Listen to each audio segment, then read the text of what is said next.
Nos va a acompañar el doctor Jorge Díaz, uno de los más calificados exponentes del sistema judicial de las últimas décadas. No sé si le gusta esto o no, pero es una realidad. Jorge, buenas noches, gracias por estos minutos. Buenas noches, Miguel, gracias por la invitación y disculpas a los televidentes que la otra vez no pude venir por razones de salud. Usted fue juez del crimen organizado. Estuvo acá el lunes antes de partir a La Haya, Graciela Gatti, que fue la primera jueza del crimen organizado. Los dos juntos. Los dos juntos, ¿no? Sí, que fue una experiencia que sacudió bastante el sistema judicial. Ella dijo allí que habría que revisar el Código Penal. Obviamente coincide casi que en lo que ha sido todo su discurso desde que se renovó el Código del Proceso Penal o viene el nuevo Código del Proceso Penal, coinciden básicamente, o sea que no le voy a hacer llover sobre mojado, pero en un momento se le preguntó con respecto a si el Código Penal tenía cosas para ayornar y dijo sí. Seguro, en estas entrevistas tan breves no hay. ¿Qué piensa usted con respecto a eso? Estoy absoluta, total y completamente de acuerdo con ese punto. Es más, creo que es la reforma que el sistema político y la sociedad uruguaya debe encarar. Tenemos un Código Penal del año 1934, redactado por Urrieta Goyena, aprobado en la dictadura de Terra, y que ha... ¿Y es cierto que es inspirado en el Código de Mussolini? Bueno, sí. En realidad el Código Mussolini, el Código Rocco era el guardasello de Mussolini. En esa época, desde el punto de vista técnico, no desde el punto de vista político, pero desde el punto de vista técnico se consideraba que era de los códigos más avanzados de la época. Y tuvo una influencia y algún dejo por ahí se ve, pero creo que sería injusto con Urrieta Goyena decir que tenía elementos fascistas en el Código uruguayo. Pero es un código que tiene más de 70 años, es decir, un código que realmente hay que ayornar, o sea, hay que redactarlo de nuevo. Hay que redactar un código que tenga los conceptos de la dogmática moderna, pero concretamente con eso, conjuntamente con eso, deberíamos repensar en el Uruguay qué bienes jurídicos queremos proteger con el derecho penal y de la forma que lo queremos proteger. Yo creo que pensar hoy en el Uruguay no tener delitos que protejan el ambiente o no tener delitos informáticos es realmente un atraso, y que las últimas reformas al Código Penal incluyan la falta de respeto a la policía o cosas por el estilo, cuando tenemos esos agujeros negros realmente en nuestra legislación, no habla bien de nosotros como país. Entonces yo creo que Uruguay debe necesariamente encarar esa reforma. Debemos rediscutir qué bienes jurídicos queremos proteger. Yo creo que obviamente hay algunos como la vida, la integridad física, la propiedad, están fuera de la libertad sexual, la libertad, esos bienes están fuera de discusión, que deben de ser protegidos. Quizá la discusión sea cómo y de qué manera. Y bueno, y hay otros que no están protegidos y que necesariamente deben ser incluidos, como el ambiente, por ejemplo. O sea que hay mucho para legislar. Igual, de todos modos, no habla mucho... Ese es el gran debe, ¿no? Sí, tampoco habla muy bien del país que haya que poner por escrito en una ley adicional o en algo que se sume a que hay que respetar a la policía. Sí, pero eso no es una cuestión legislativa, eso es una cuestión cultural. El problema es que a veces, yo siempre digo que hay algo que se llama fetichismo normativo. A ver, ¿qué es eso? Que es el fetiche, tomar la norma jurídica como un fetiche, es decir, una especie de adoración a la norma jurídica. Y nuestros legisladores un poco de eso padecen, porque el legislador uruguayo cree que aprobando una ley es como una especie de varita mágica de Harry Potter que toca la realidad y la realidad cambia. Y la realidad, lamentablemente, por más leyes que se aprueben, no cambia. La ley es un instrumento que permite cambiar la realidad, pero no cambia por sí, por el mero hecho de la aprobación de una ley. Entonces yo creo que hay algunas cuestiones que son culturales que no se modifican cambiando la ley, se modifican cambiando la cultura. La ley no puede enseñarle a un ser humano a ser respetuoso, a ser bien educado, no, eso pasa por otro lado. Y menos el derecho penal, que el derecho penal debe ser el último muro de contención. El derecho penal, a diferencia de lo que la mayoría de la gente cree, no nace para facilitarle al Estado perseguir mejor a los delincuentes. Porque las dictaduras no necesitan derecho penal, te paran la chanchita de la puerta y te llevan. Y te meten preso, no te juzgan y te tienen 20 años preso sin juzgarte. No necesitan ni derecho penal, ni derecho procesal penal, ni nada por el estilo. Pero el derecho penal nace, por el contrario, para limitar el poder del Estado frente a los individuos. Usted imagínese que el derecho penal es como un dique de contención en un río que tiene pequeños agujeritos por donde pasa el agua. Esos pequeños agujeritos son los delitos. Es decir, esos pequeños son las conductas delictivas que permiten la aplicación del poder punitivo del Estado contra el individuo. Y lamentablemente hay como una concepción instalada de que, tenemos que cambiar el Código Penal porque tenemos que darle más herramientas al Estado para perseguir. Y en realidad no pasa por ahí. Yo creo que la mejora en la seguridad y en la persecución criminal pasa por otro lado y no por el derecho penal o el derecho procesal penal. ¿En algún momento le llegó a usted que podía ser un integrante como ministro de la Suprema Corte de Justicia? No. ¿No? No.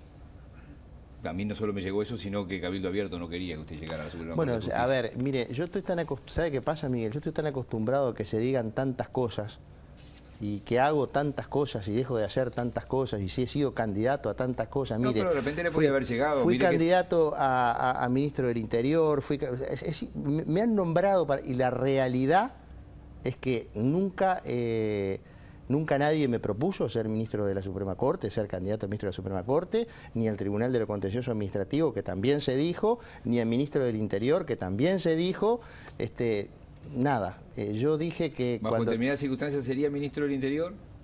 Yo hoy en estas circunstancias no voy a dedicar... presente. Difícil que el chancho chifle. No digo que se lo ofrezcan mañana, digo que... No, yo creo que va a ser bastante complicado pensar en volver a la actividad pública. Creo que le he dado al país 30 años de servicio público. Tengo 55 años y tengo 30 de servicio público, entonces imagínese, más de la mitad de mi vida y hoy estoy en la actividad privada, me gusta lo que hago, disfruto lo que hago. Y hoy mi cabeza está en esto, en el proyecto del estudio en el cual trabajo, donde me siento muy cómodo, con gente que comparto valores y principios, y bueno, hoy mi cabeza está ahí. Aprendí una cosa también, porque después de tantos años en la función pública, por aquello de resistir el archivo, ¿vio? Entonces yo me jacto de que puedo resistir el archivo, entonces también aprendí que nunca se puede decir nunca y tampoco siempre. Entonces, hoy las circunstancias son estas. No sé qué va a pasar mañana. No me obliguen a salir. ¿Está bien? A fines del 2019, por el 2019, usted llevó adelante un desempapelamiento con algunos juicios que se archivaban. No, lo que nosotros hicimos en la Fiscalía, hicimos una medida de espejo a la medida de la Corte. La Suprema Corte de Justicia... La Corte viene en el 2017, sacó una ley incluso que... No, pero la Corte sacó una resolución en el año, yo no sé si fue en el 2017. Para mí fue el 2017. No recuerdo la fecha.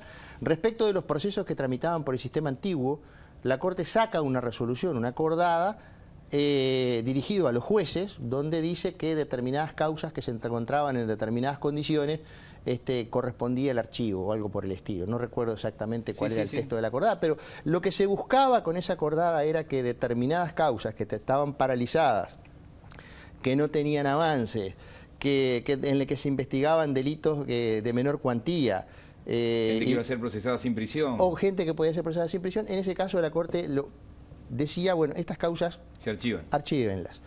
Y la Fiscalía sacó una medida espejo, una medida que decía exactamente lo mismo. Y se archivaron causas. Y se archivaron causas, sí. Sí. Es por una cuestión ética que si yo le pregunto por el fiscal Iglesias y este archivo gigantesco que hizo, ¿usted, por ejemplo, de eso no habla? ¿O por qué razón, por ejemplo, primero, yo no hablo de la situación del fiscal Iglesias, son temas internos de la Fiscalía. Yo cuando me fui dije claramente que a rey muerto, rey puesto.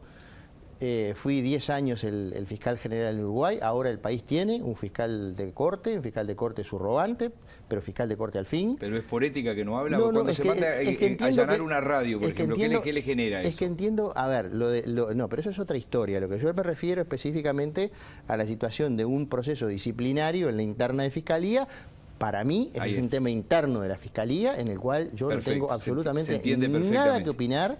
No me corresponde, no quiero, no debo y no puedo. Perfecto. ¿Y en ese otro caso, por ejemplo? En ese, yo creo que teniendo en cuenta la ley 16.099 que protege la va fuente más allá. Hay una del periódico. Hay una cuestión que se llama secreto profesional. La protección de la fuente es parte del secreto profesional del periodista. Artículo primero de la ley 16.029. Sí, y hay otras profesiones. Otra ley más. Hay otras profesiones que también están regidas por el secreto profesional del abogado, el secreto profesional del médico. Exacto. Y todos esos secretos profesionales están establecidos no para proteger al abogado, al médico o al periodista, sino para proteger al cliente del abogado, al paciente del médico y a la fuente del periodista. Entonces, cualquier medida que directa o indirectamente vulnere la reserva de la fuente es una medida que no es ajustada a derecho. Es clara la respuesta es absolutamente... Pero es eso, porque es lo que dice la ley. Yo no puedo obligar a un periodista, a que me revele su fuente. Ni directa ni indirectamente. Sería una situación ilegal. Como no puedo obligar a un abogado a que le cuente al juez o al fiscal lo que su cliente le contó. Porque hay un secreto profesional que está establecido para proteger valores superiores. Entonces, lo que tenemos que entender es que ese secreto, porque a veces se malinterpreta y se dice, bueno, entonces que los periodistas tienen coronita, o los abogados tienen coronita, o los médicos tienen coronita. No, porque no es para proteger al médico, al abogado o al periodista. Es para proteger la fuente, porque es esencial en un Estado democrático de derecho la protección de la fuente del periodista. No puede haber una democracia, no hay libertad de expresión y no hay libertad de prensa si no protegemos la fuente del periodista. Por una cuestión ética y por ser uno de los responsables del informativo junto con Gabriel Pereira, la semana pasada habló Marcelo Balcedo acá. Y le voy a hacer escuchar 30 segundos, por favor, señor director. Yo conté cómo la justicia, parte de sectores no de la justicia, de la fiscalía, en ese momento a cargo de Díaz y un grupo de fiscales, me extorsionaron para que yo firmara un acuerdo, a ver si nos entendemos. ¿Usted cree que la justicia argentina pudo haber influido en decisiones de la justicia uruguaya? Pero 100%, había un acuerdo entre el juez Kreplak, los servicios de inteligencia argentina y el en ese momento procurador de la Corte acá de Uruguay, Jorge Díaz, pero no tenga la mínima duda de eso. Y un sector del poder político uruguayo, está claro. A continuación dijo que el sector político era el Frente Amplio. No sé si quiere contestar esto, pero éticamente, como él habló, tengo que decirle que si quiere hablar, hable. No, yo tengo un refrán que lamentablemente en los últimos tiempos he usado muy seguido, es que es no gasto pólvora en chimangos. ¿Usted sabe cuál es el origen de ese refrán? A ver. El chimango es un ave rapaz muy común en nuestro campo. Y es un animal que en general los paisanos tratan de ayuntarlo o matarlo porque generalmente en la época de aparición de las ovejas va contra los corderos recién nacidos. Pero al mismo tiempo, si uno mata a un chimango, tiene muy poca carne y si uno lo pretende cocinar para comer, que es un pedazo negro de carne dura, entonces de ahí el dicho del paisano dice, no vale la pena gastar pólvora en chimango. Pero lo acusó de extorsionarlo. Bueno, que vaya a la justicia y que me denuncie.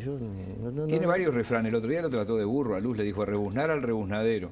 Yo lo que dije no me refería a ninguna persona en concreto, lo que dije que bueno, que cuando se dicen cosas que son...